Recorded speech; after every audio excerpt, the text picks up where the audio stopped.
é o Jornal da Manhã, na Jovem Pan Sinop. Bem, estamos de volta agora às 6h31. Repita. 6h31. Gente, o Jornal da Manhã está de volta. Estamos recebendo aqui nos nossos estúdios da Jovem Pan Daniel Ludwig e Victor Medina, sócios da MKT Pesquisas, responsável pela aplicação da pesquisa de intenção de votos, contratadas pela Rádio Jovem Pan, Real TV e site GC Notícias para Prefeitura e Câmara de Vereadores de Sinop das eleições do ano que vem. Além das intenções de voto para a Prefeitura de Sinop e Câmara de Vereadores, a pesquisa traz também avaliações sobre este primeiro ano dos governos federal e estadual. Daniel e Victor, um bom dia, sejam muito bem-vindos ao estúdio da Jovem Pan Sinop. Bom dia a todos que nos acompanham, é um prazer estar aqui com vocês e poder compartilhar um pouco de informação do que foi essa pesquisa. Bom dia a toda a equipe da Jovem Pan e a todos os nossos ouvintes, os internautas que nos acompanham aí pela internet também. É um prazer estar aqui para, como o Daniel falou, falar um pouquinho desses dados, como que eles foram coletados durante esse período de pesquisa. Bom, essas informações da pesquisa, tanto a Jovem Pan quanto a Real TV e também o GC Notícias, vão começar a divulgar a partir de amanhã ao público sinopense, né? E vamos entender aqui nessa apresentação detalhada com os dois aqui de como que vai ser, como que foi todo esse processo aí de pesquisa, né, e de apuração e tabulação dessa pesquisa que a gente começa a apresentar amanhã ao nosso público. Vamos começar com essa conversa, esse nosso bate-papo aqui, perguntando para os nossos responsáveis por essa pesquisa, quantas pessoas foram entrevistadas e como e de que forma foi feita a abordagem? Foi presencial, foi remoto, como é que foi? A gente fez 710 questionários na cidade de Sinop. É importante dizer que foram feitos em todas as cidades, todas as regiões, Alto da Glória, Camping Clube, Chacras Planalto, Comunidade Fátima, enfim, toda a cidade recebeu os questionários com a sua distribuição conforme a sua densidade também de população, né? Ela foi uma pesquisa cara a cara, equipe em rua, coletando os dados lá na casa das pessoas, aonde a gente tinha a seguinte pergunta como chave, que era se ele era eleitor da cidade. Então, quem era eleitor foi pesquisado, foi entrevistado, quem não era, acabou não sendo entrevistado. Vocês coletaram as respostas de que forma e como que era esse processo de armazenamento delas?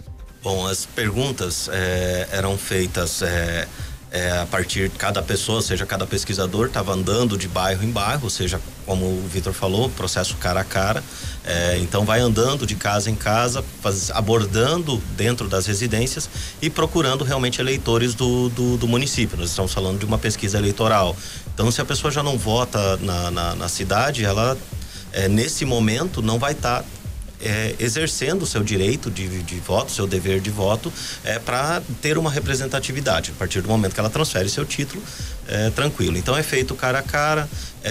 Nós temos um sistema próprio, desenvolvido, até tecnologia desenvolvida em Sinop, de coleta de dados, onde ou por tablet ou por celular, por um dispositivo móvel, a gente vai registrando geolocalizadamente aonde o nosso entrevistador está, onde o nosso pesquisador está, para ir acompanhando se ele realmente está coletando nas diversas regiões, além de outros protocolos que a gente tem de segurança para verificação, ou seja, ter o contato de quem foi entrevistado para um percentual desses entrevistados serem questionados se realmente o nosso pesquisador passou lá, se ele fez as perguntas, e acompanhar isso para dar a maior precisão à pesquisa e a maior confiabilidade possível para quem está recebendo uma pesquisa.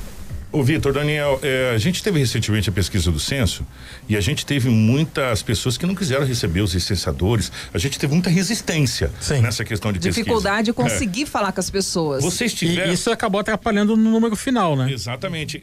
Vocês sentiram esse mesmo problema de resistência das pessoas? Pessoas que se recusaram a responder, não queria participar? Existe sim as pessoas que se recusam a participar, isso é natural, mas não num número tão alto, né? A maior dificuldade que nós tivemos na realidade foi com a quantidade de pessoas que não votam em Sinop. Então, teve casos da gente andar 8 quadras para achar 2 eleitores de Sinop em um determinado bairro. Olha, esse é um dado interessante. Então, a gente tem hoje 196 mil habitantes em Sinop com 106 mil eleitores, se eu não estou enganado. Então, é um número, existe um... Quase metade. Exatamente. E qual que seria um número mais ou menos ideal? A gente teria que fazer uma conta e fazer um levantamento, mas aqui a gente poderia pensar no número entre 130 e 140 mil eleitores, né? Até o Daniel, o próprio Feliciano pode ajudar com isso, mas eu imagino que vai ficar por aí. Por quantos bairros vocês passaram, né? E qual que foi a metodologia da quantidade de questionários feitos em cada um desses bairros? Teve uma estratégia em cima disso. Sim. Nós podemos dizer que nós passamos em todos os bairros de Sinop. Sinop tem hoje cadastrado mais de 200 bairros. Nós fizemos grupos desses bairros. Claro que existem bairros que estão cadastrados no governo municipal, no município de Sinop, que ainda não tem habitantes. Por exemplo, o Nico Baracate, ele está lá como uma região, como um bairro, ele não tem habitantes. Então, ele faz parte do mapa da cidade, computa como esses 200 bairros, mas ele é um bairro que a gente não chega. Então, a gente foi em todos os bairros de Sinop, sempre teve pelo menos um questionário nos bairros de menor densamento, de menor população, foi ouvido alguém. Mas segue-se a boa prática de uma pesquisa de campo, onde você tem que ter pela amostragem, pela idade, pelo sexo, pela região que ele mora, ou seja, quantos habitantes tem uma região, eu vou fazer na proporção a coleta de questionários naquele bairro, naquela região. Se eu tenho mais mulheres de 16 a 24 anos naquela região, eu tenho que coletar mais pessoas dessa idade nessa região, para realmente fazer uma amostra como se fosse um raio-x da nossa cidade, um exame. Às vezes nos perguntam, mas 700 questionários são suficientes para uma cidade que nem Sinop? Bom, Sinop, a partir de 400 a 500 questionários, você já tem um dado extremamente fiel, para vocês terem uma ideia. Qual que é a margem de erro que vocês colocaram aí? Essa margem de erro foi estabelecida em 3,6% pelo estatístico. 3,6%. O estatístico que define a margem de erro a partir da coleta, a partir disso tudo. Com um nível de confiança de 95%. 95% de confiança. Vamos lá, então, como a gente já falou, a gente vai falar sobre o governo federal, governo estadual, sobre vereadores e prefeito. Mas aí a gente coloca alguns cenários. Eu gostaria que vocês dessem uma explanada pra gente. Quais foram os cenários, no caso para prefeito, que vocês colocaram nessa pesquisa e o critério com nomes? Nós colocamos a intenção de voto para prefeito, a rejeição para prefeito, a intenção de voto dividida entre espontânea e estimulada, ou seja, aquela que a pessoa lembra que é espontânea, ela fala, a gente não apresenta nenhum tipo de nome, e na estimulada a gente apresenta alguns nomes para que a pessoa escolha entre eles. E também a gente fez aí a rejeição desses candidatos que foram colocados ali os nomes. Além disso, a escolha desses nomes, ela se deu pelo fato de eles terem já colocado até os seus nomes à disposição, ou terem essas condições de disputarem cenário, né? As eleições por partido A ou B, ou esquerda ou direita, enfim. Então a gente colocou aí os possíveis candidatos. É claro que podem ter novos nomes surgindo daqui para frente, mas nesse momento a gente utilizou esse método para poder testar esses nomes, né? Então, basicamente a gente fez dessa forma. Aqui no Jornal da Manhã, a gente sempre bate na tecla da importância de se pensar a cidade de uma forma grande, prospectando ações para o futuro, adequado e organizado. Na pesquisa também teve uma pergunta que reflete esse sentimento. Como que ela foi e qual que foi o resultado, assim, que vocês mais se surpreenderam? Vocês já podem falar algo assim de primeira mão? Bom, realmente houveram, além das perguntas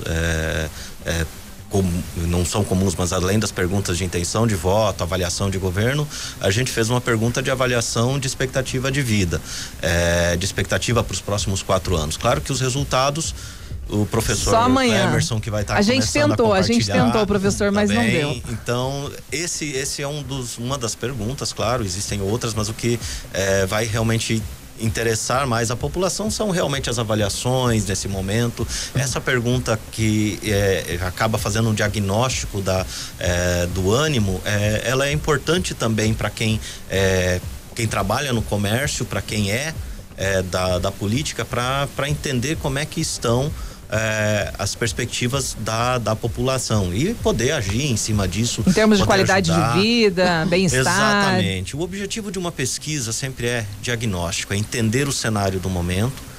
E a partir dele você tomar ações, atitudes. A pesquisa hoje, ou seja, a pesquisa que nós vamos divulgar que a Jovem Pan vai estar divulgando durante essa semana, ela não sacramenta o fim, e sim um começo. É o início de tudo. Exatamente. A partir daí, o cenário muda. A gente costuma usar como exemplo o seguinte para pesquisa. Pesquisa, o cenário político, o cenário empresarial, ele é que nem você olhar para o céu. Numa hora a nuvem está aqui, se você olhou para baixo, descuidou, olhou para cima, de repente fechou o tempo para chuva. Então você não tem, você vai medindo, você não tem controle sobre o que age. A nossa função é medir o que está no anseio da população, o que está no anseio do público-alvo. E ela pode ir mudando de tempo em tempo. Se você tem uma ação, se você tem uma população que está insatisfeita com uma situação, vou citar um exemplo, vamos supor, de repente um bairro está insatisfeito porque não tem uma lombada num cruzamento perigoso. E o órgão público vai lá, age e coloca aquela lombada. O que vai acontecer com esse cidadão, com aquele bairro? Vai mudar o perfil de satisfação. Então, os movimentos do poder público, do empresariado, fazem a pesquisa mudar a todo momento. É um tabuleiro de xadrez. Mas não só do lado do próprio eleitor ou da própria população. A pesquisa ela também traz números que vão pautar os candidatos ou os pretensos candidatos nesse caso, né? Por quê? Porque ali eles conseguem entender aonde eles estão posicionados. E claro, isso é como o Daniel falou, ele fez analogia à nuvem, eu vou fazer analogia ao cara que vai ao médico. Então o candidato, o pré-candidato é aquela pessoa que vai ao médico e o médico fala para ele, preciso que você me traga esses exames. A pesquisa é o exame. Exatamente. Então vai trazer ali esse resultado. Claro que se ele fizer o tratamento, a probabilidade dele melhorar é muito grande. Se ele não fizer, a piora ela é certa, né? Pegando a sua analogia, professor, a gente quis saber também sobre uma outra situação, justamente pra gente ver essa questão dos exames, né? Não? Sim, sim. Pra gente fechar aqui a nossa entrevista, eu queria ir agora para a questão do legislativo, que também é uma abordagem que está nessa pesquisa e que é importante. Não é, a gente sempre fala aqui que não é só ficar atento à eleição para prefeito.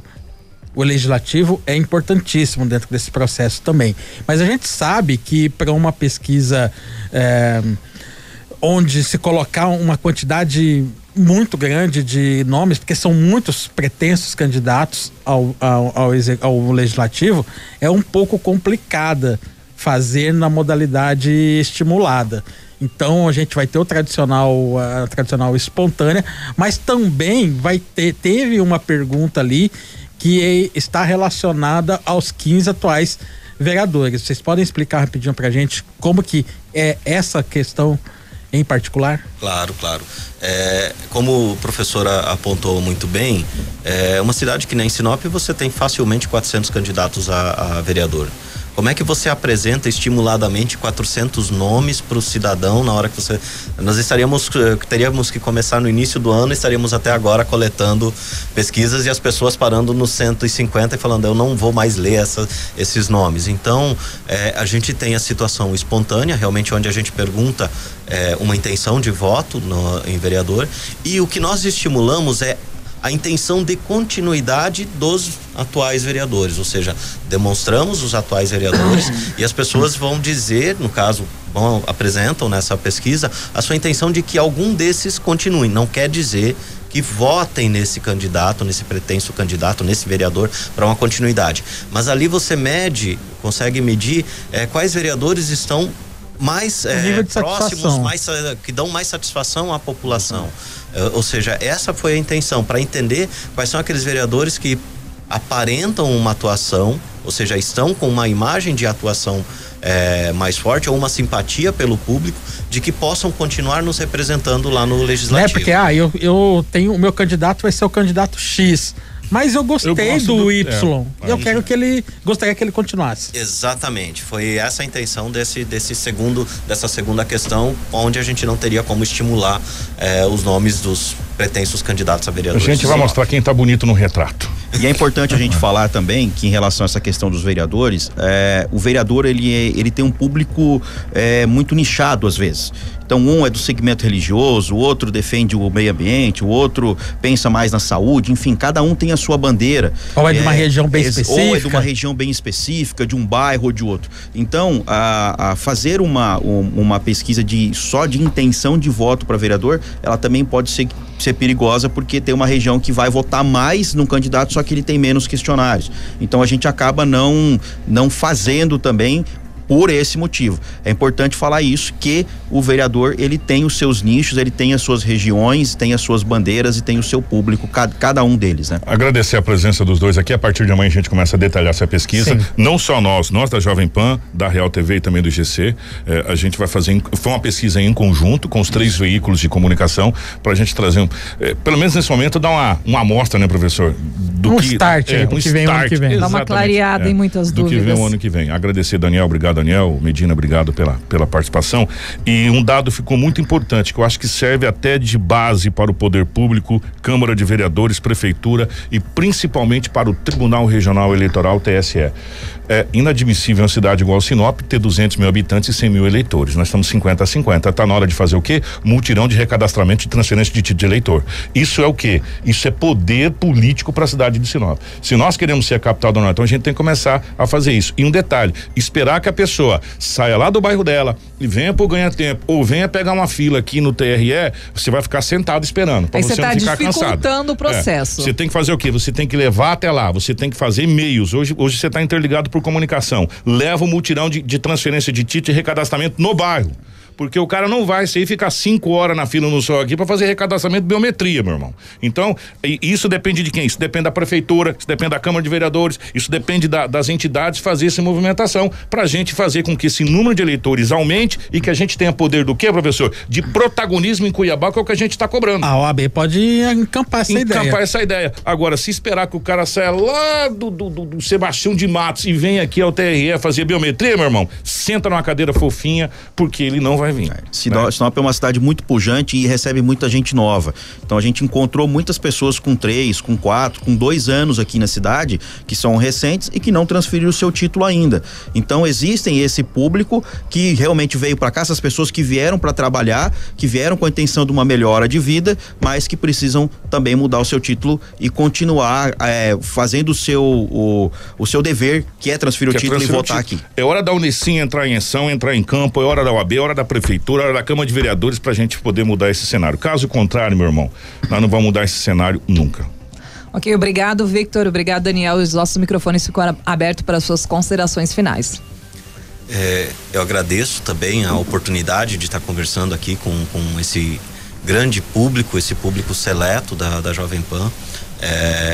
Uma rádio que chegou há pouco tempo e a gente já aprendeu a admirar. É muito bom ter o jornalismo dessa envergadura. Claro que traz um Kiko que eu conheço desde, é melhor ficar quieto, não revelar tantas idades.